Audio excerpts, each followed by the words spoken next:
Becca, so our guest today is a fellow podcaster.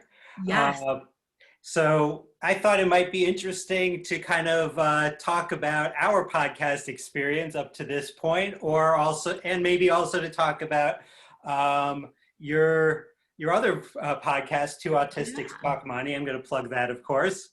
Uh, Yeah, our guest today is also someone who is out there like we are trying to create content and give resources, right, to our community at an affordable, as in free price, so that people can have what they can afford and kind of get resources, which is awesome. And I have the pleasure of working with him in two different capacities. We kind of work on some stuff in terms of employment and business and getting kind of neurodiverse feet and heads and everything into employment and into businesses and into those diversity and inclusion programs that everybody has that seems to leave out the disabled folks.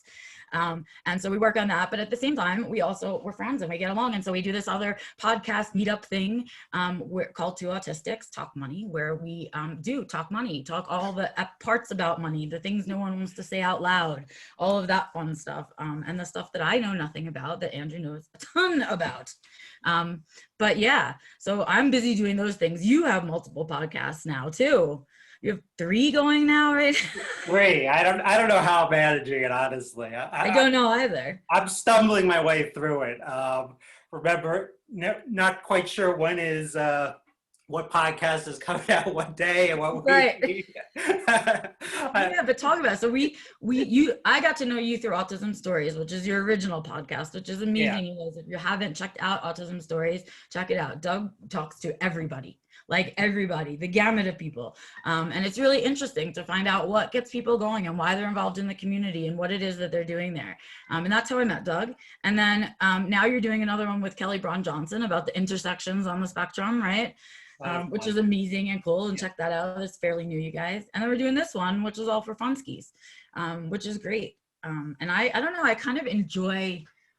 I like the content creation of podcasting. I don't know about you, but I enjoy it because I feel like I can really be myself and I can really be genuine about what it is that I'm talking about. And I'm not sitting in an environment that makes me feel like I have to say the right thing, and I'm not dressed in clothes that makes me feel like I have to say the right thing all the time.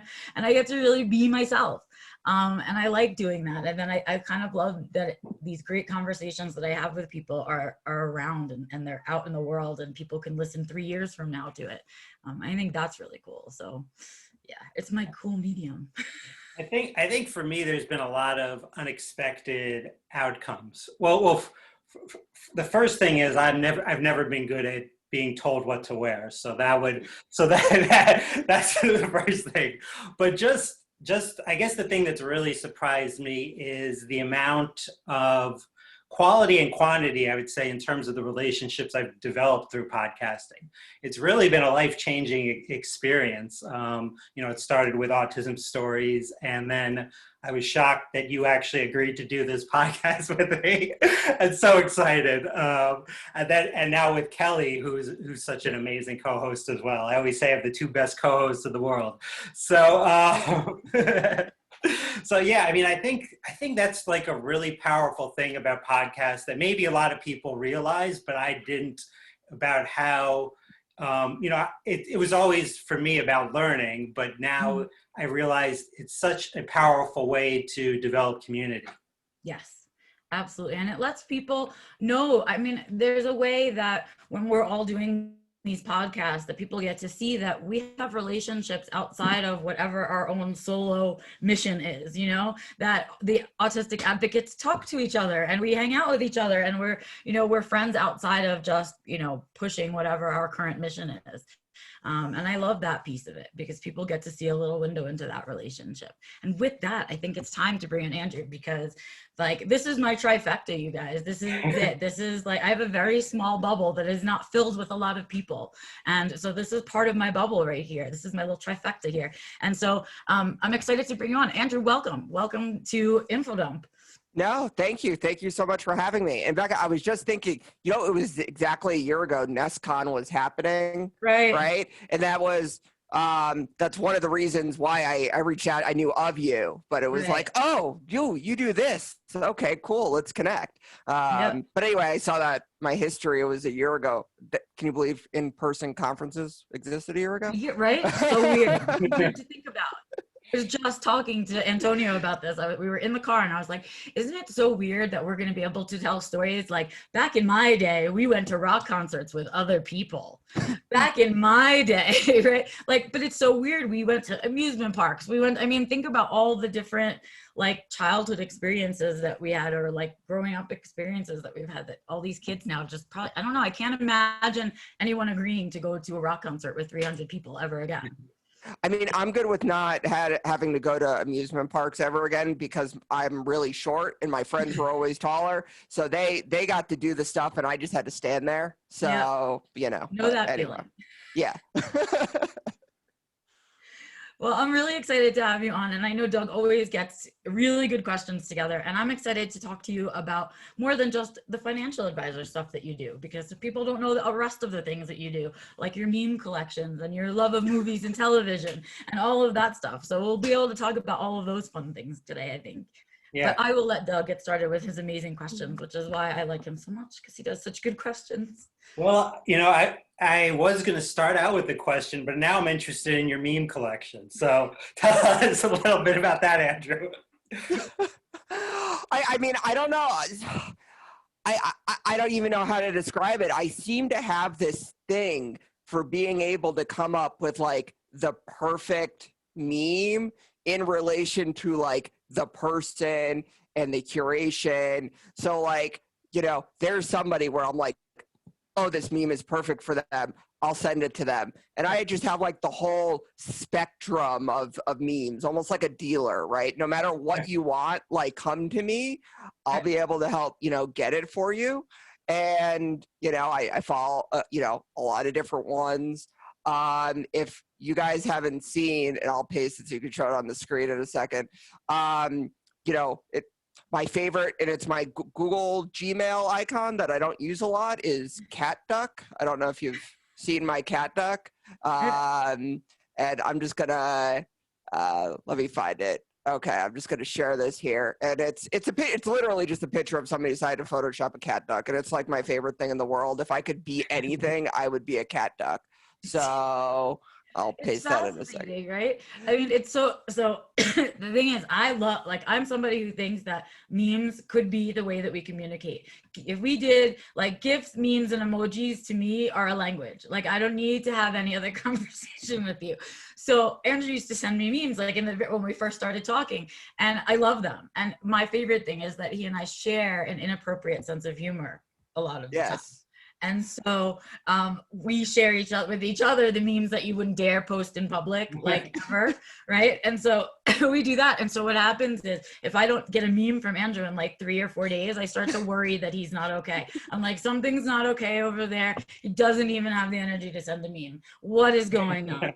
I mean, it's that way. And then I get to do that meme collection. I'm like, this one's so appropriate. I can't wait to send it to Andrew. This one's so good. I'm going to send it. And it's like, it's that kind of fun thing about memes because they're such an alternative way to communicate. I love it. So what's really funny is that those therapist memes, I send to my psychiatrist every so often. And she usually comes back like really funny. She says I'm her favorite patient. It's up for debate whether that's a compliment or exactly what that is. I'm going to run with it's a compliment, right?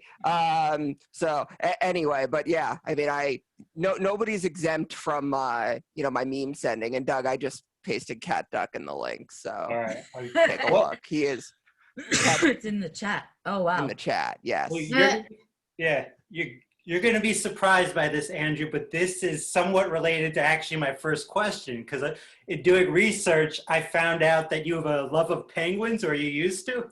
Correct. Yeah, I like the penguins. Yep. What the heck's so great about penguins? I don't know, honestly. So that was definitely more of like one of like a child. I think I also really wanted a penguin. So too, like there's a meme, right? See, I think of the meme.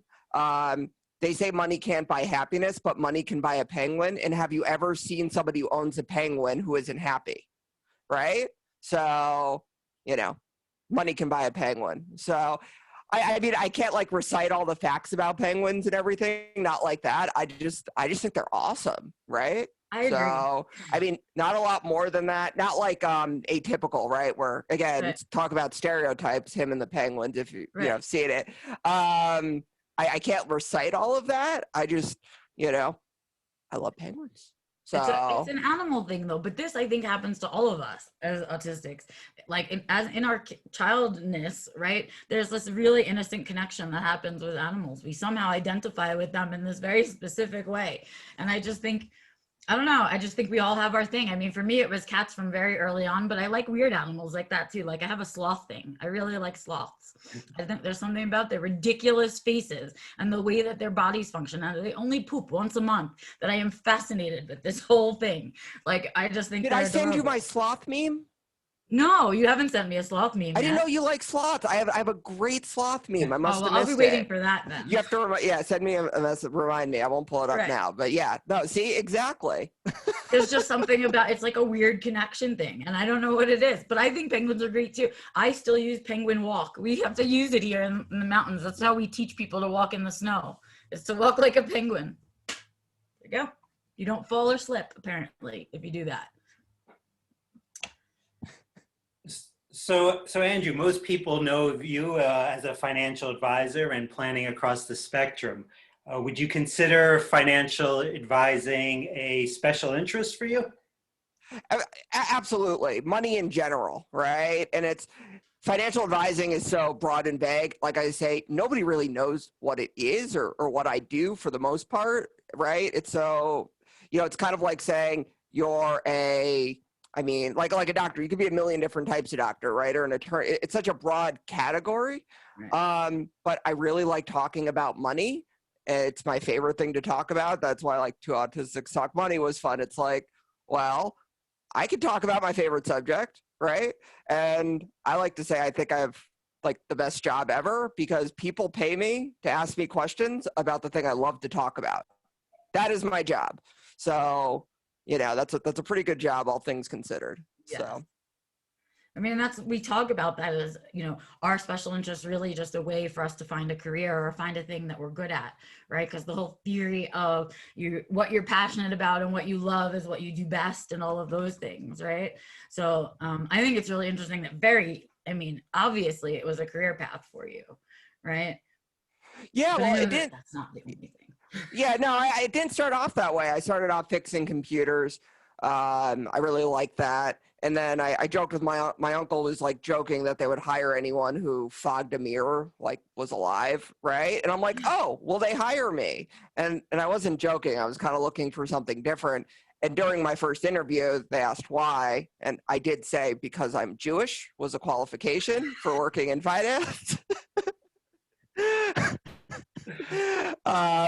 Somehow I still got hired because and I just really loved it, right? It was one of those where I got to solve problems. I got to talk about things that really excited me and, interested me. Yeah. Do you have any suggestions for other people to kind of follow their special interest in that path to employment?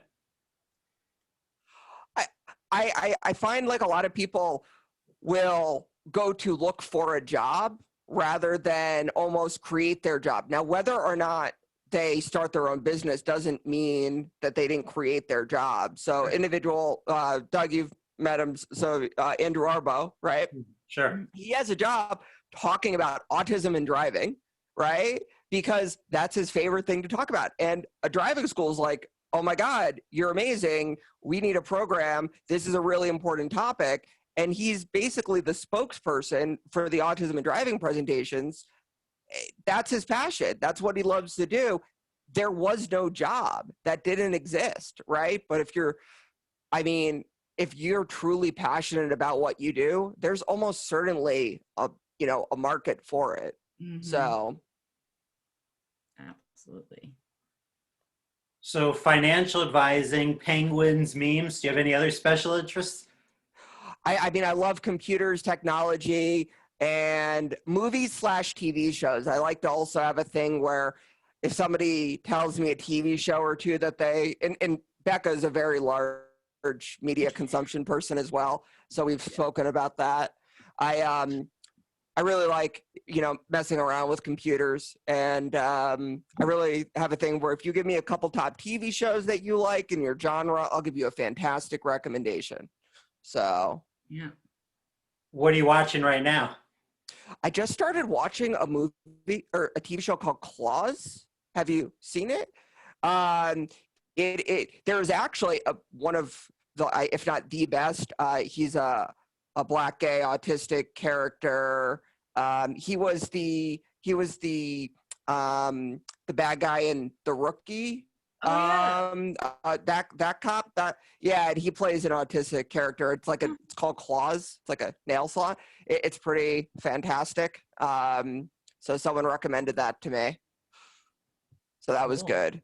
I can't believe I didn't heard of it either, right? I guess it's been on 3 seasons. Okay.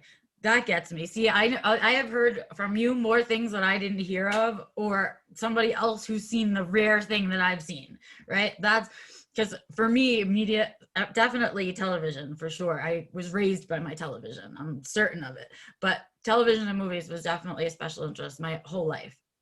And so when Andrew and I get together, it's that focus of special interest that we could probably have a half-hour conversation back and forth, just naming TV shows and actors that nobody else could follow because we've just seen too many things and that kind of thing. And that is that autistic joy that we try to get to all the time, that we try to talk about here all the time, is just that it's a real ease of shared information, a shared language almost, Well, I'm one of the only people, we actually both named our animals after the same TV show. We didn't realize this until later. Right. So I had a cat named Nina, and you want to share? So you Walter. Have to share. So share all of your pets if you want. Well, not anymore. So now we just have Bentley. And just I don't think we have a good reason why.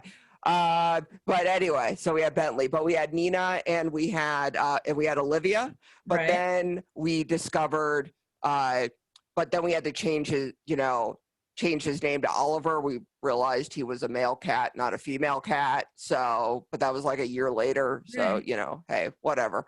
So we had Olivia and Nina from Fringe. Right. So and that is my all-time favorite show. So Sir Walter Underfoot is named after Walter from Fringe. And I was like, what? Someone else named their animals after Fringe? I can't. So, and all my pets are named after TV shows or movies, things like that. So. And I name my computers.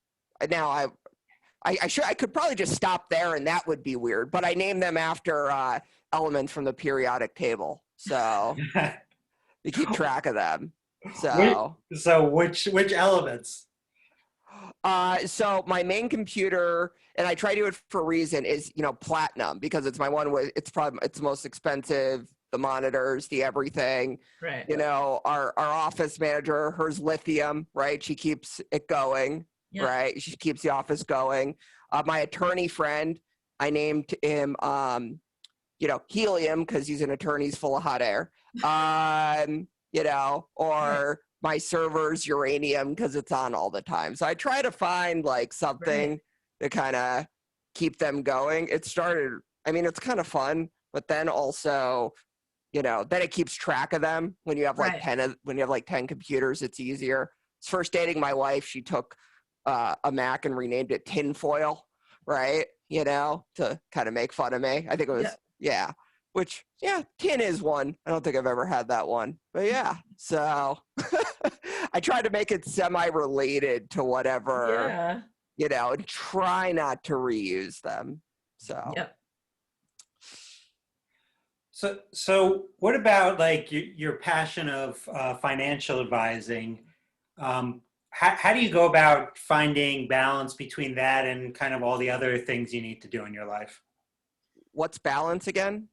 I mean, it's a good question. But no, I mean, in all seriousness, it's something that I enjoy so much. I mean, there are lots of parts. There are parts to, I think, no matter how much you love something, there's always going to be parts of it that you don't enjoy.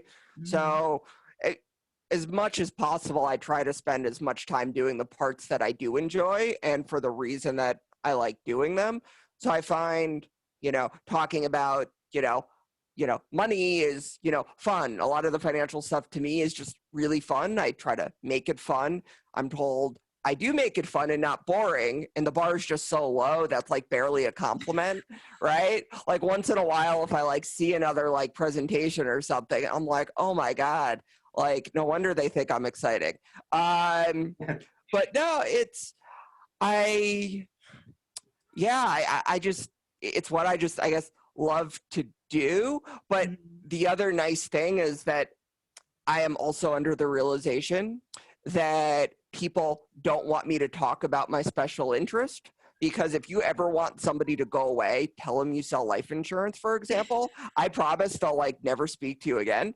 No, but so I also have a weird, I think maybe I bottle it up, but I get to let it out, if that makes sense, because I know I get to talk about my favorite thing for at least a few hours a day, every day. Yeah. That's how I'm able to not talk about it all the time and still feel really satisfied. I just figured that out just now on this podcast, so thank you. So even though it's true, I just had that realization. It's good. It's the whole purpose for doing your special interest, right?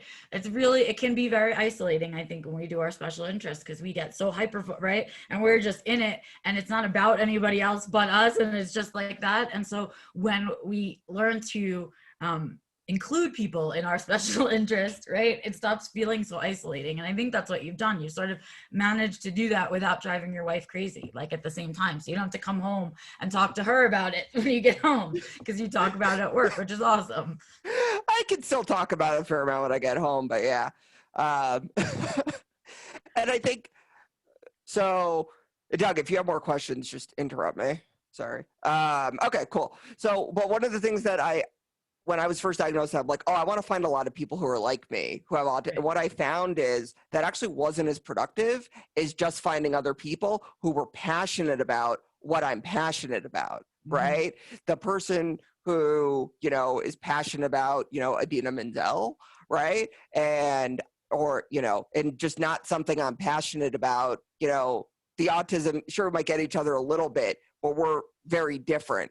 So I found it more important to surround myself for people who were also passionate about the subject that I was. And that was some of like the best advice I ever got than trying to, let's say socialize with, autism specifically, right? I agree with you, because I think that's something, it's definitely a misnomer that I had, of course, the idea that because we're all autistic, we all get along. Right? That idea that just like the autism is the thing, the shared thing. And like, right? Here's a truth, you guys. I don't like every autistic I meet. What? Yeah, no, I don't. And that's the truth. And the idea that we're all people and that there are autistics I like and autistics that I don't like, and all we share in common is autism, and that's it. And so looking for someone just for their autism isn't going to necessarily help you with finding that friendship and finding that communication. Though we do share that, we can also have very big differences, right? So I agree, right? It's really, and when you find someone who shares a special interest with you, that's like the best thing ever. Absolutely. All right. Are we ready for our inside the studio questions? Which is my favorite part. I always like sit here and wait. Have we talked about regular stuff long enough so that we can do this now? Because this is the part that I like. Well, we always start out with the first question, which is, what are your pronouns, Andrew? Andrew. Yeah, whatever you want to call. I have preference. He. What is your preferred stim? I have one of the stupid bike chain fidget things. I can't see it with the zoom, but so I have a bunch of these on my keychain.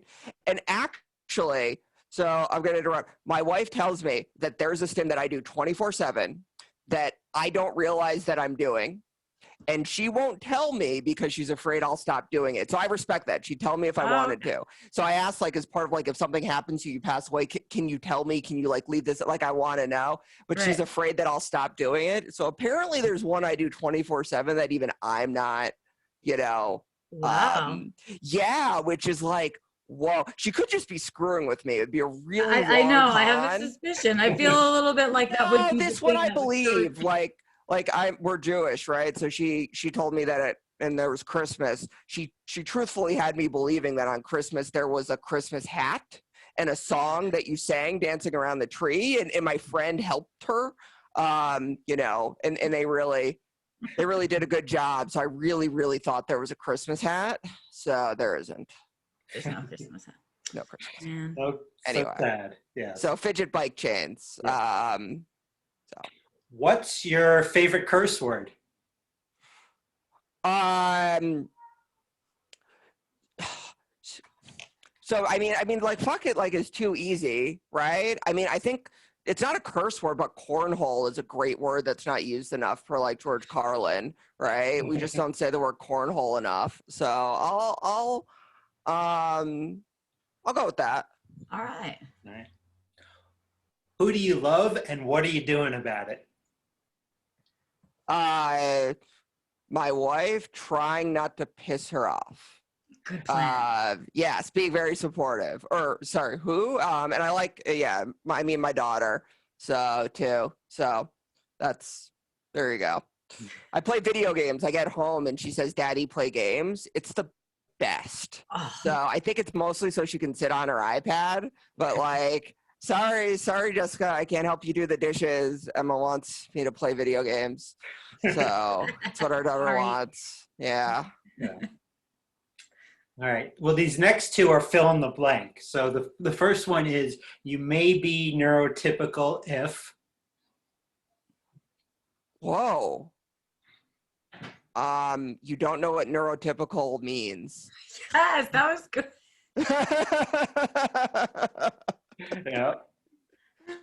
You may be autistic if.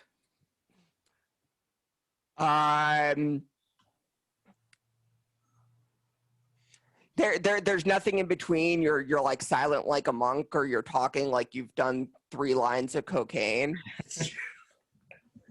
There's just like nothing in between. Yeah. What's something you want to learn to do or be better at? Well, I mean, you really can't improve that much on perfection. But if I really had to think, no, I'm kidding. I really don't have a great reason, but I really want to learn Russian. So, I mean, my family is Russian. I mean, or from the, my last name would be Komarow. But I just want to learn Russian. I'm told it's not an attractive language.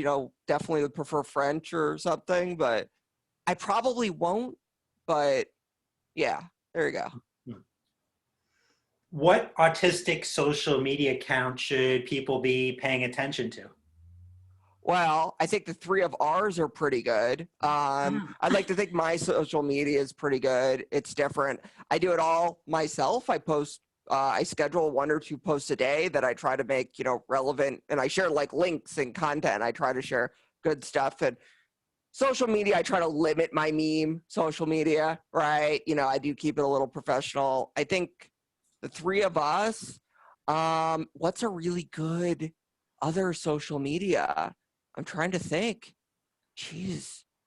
Man, now I sound really boring. Well, I can't give away all my meme pages, right? So, I mean, I can't share my meme pages because, then people won't need me anymore and I won't have a reason to live. So, yeah, no, I think that's, 3 of us is pretty good. What's one thing in your routine you couldn't possibly live without? I have to shower first thing in the morning. The second I get up, I can't do anything else. If our house was burning down, I would shower before anything else. So, and like even like if I slept in and like Emma, my daughter comes in, like, daddy shower, right? But it's not something I could like ever get past. So, which I guess there are worse routines than Yes. showering everything first thing in the morning. So, Yep. And now to Beck, this is Becca's favorite question, so don't mess it up, Andrew. Yeah. Don't mess it up. Dog, cat, or must I choose? Cat, duck. Can I Cat, choose dog. that? Nice answer. So yes, I will say I am definitely more of a dog person. So my mom's very allergic to cats. I that's also why I got a cat when I moved out, but that's separate. But no. So dog, yeah, dog person. And the last question, what does autistic joy mean to you? Getting to be happy being yourself as much as possible every second of every day. Win. Good one. Wow. I like that one. Thank you so much for being here, Andrew. I really appreciate it. You guys can find Andrew if you look up planningacrossthespectrum.com. You will find Andrew. He's also on LinkedIn and all over the place. He's doing amazing things that he doesn't really get paid for. He does a lot of free stuff, this guy. He puts out free resources, free things. So stay involved. And if you find yourself in a position where you're not sure what to do with your finances or your money, or you have questions, that's the kind of guy you're looking for. Financial advisor. They will help you to make those decisions in a smart way and where to do things for them. So definitely go look for him. Until then, that's it. That's the next episode in the can, Doug, of Info Dump. Yep. So we'll see you guys next time, right?